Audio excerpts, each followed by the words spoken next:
Today I'm going to fill you in on some apartment rental laws in Paraguay that will blow your mind. The first point you must know about is, of course, the apartment rental length. And here we can see some similarities. Now, if you think like, oh, you can only rent an apartment for 6 months here, no. Pretty much anything and everything is available. Apartment rental contracts can be as short as 3 months, and they can go up to 12 months or even longer than that. How much deposit you will end up putting down on the apartment depends on several factors. The first factor that it depends on is, first of all, how expensive the apartment is. If you're looking to rent an apartment in a newer building, you can expect to put down more deposit than if you were to rent an apartment in an older building. Then another point that's really important, because if you're coming here and you're a foreigner and you want to rent an apartment, what you often need is a guarantee. Now, this is not a given, right? It's not that every landlord will ask you for a guarantor. So it's like a guarantee that you give the landlord. So what is actually meant by having a guarantee is a person who can recommend you, that you are a person of good character. Now, the next thing that you need to consider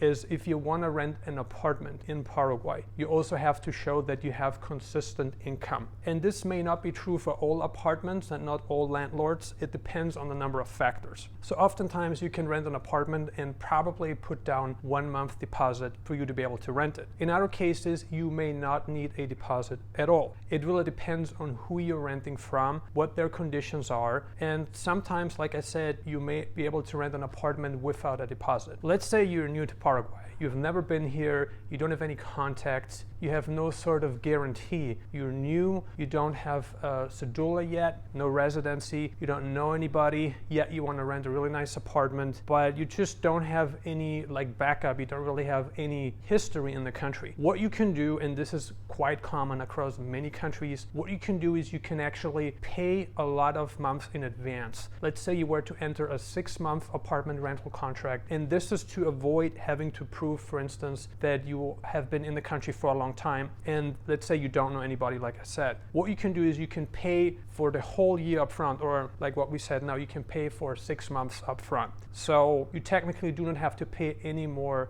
months to the landlord when you pay everything up front, right? You may not need a guarantor if you do that. However, like I said, it depends on many factors, and you will find all kinds of landlords here, and you will find all kinds of different conditions here as well. Let's talk about identification. If you're coming here as a foreigner and you are not really living here in the country, then you can apply, you can find an apartment for rent if you just show your passport. So you're going to show up with your passport, they're going to take a scanned copy, and if you have like an ID from your country, that may suffice as well. However, if you're a resident of Paraguay, then you bring your cedula or your resident card, and with that you will be able to rent an apartment. Another question that you might have been asking yourself is whether a landlord would rather be renting an apartment to a local or a foreigner. In this case, you can see that, I mean, specifically now in Paraguay, because we're talking about Asuncion, that landlords actually prefer renting an apartment to foreigners for a number of reasons. They believe that foreigners just have more income, that they are more reliable, and this is not just like this in Paraguay, it's like this in Mexico too, where it's pretty easy. For instance, when I rented apartments in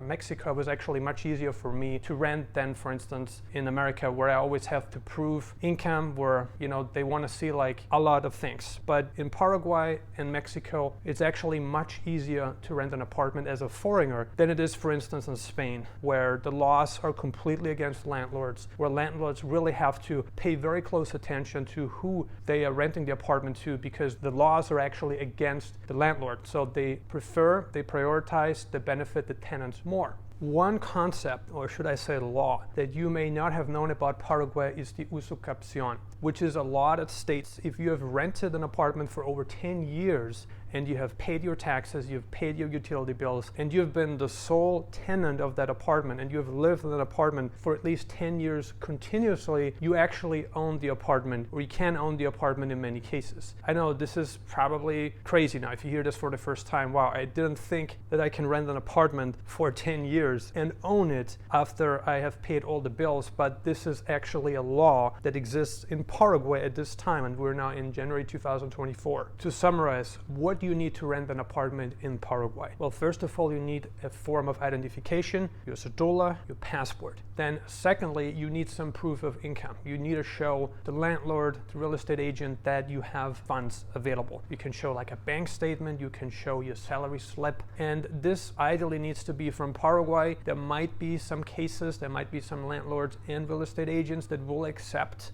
foreign sourced income, so that's also very doable. But I mean, this is not one size fits all approach, so it depends on who you're working with, and we have pointed this out now several times throughout the video. A guarantor may be needed or may not be needed depending on who you're renting the apartment from. And again, this depends on many factors, depends on the building, depends on the agent, depends on the landlord. So you may need it or you may not need it. And yes, most landlords will prefer renting an apartment to a foreigner because they just believe that the foreigner brings more money with them and that the foreigner is more reliable. So you have that going for you for sure. If you need any help with finding an apartment in Asuncion, whether for rent or for sale, please feel free to contact us. You should see our website displayed right below the video. As always, if you have any questions, feel free to post them in the comments below. Thank you for watching Nomad Elite, and we see you on the next video.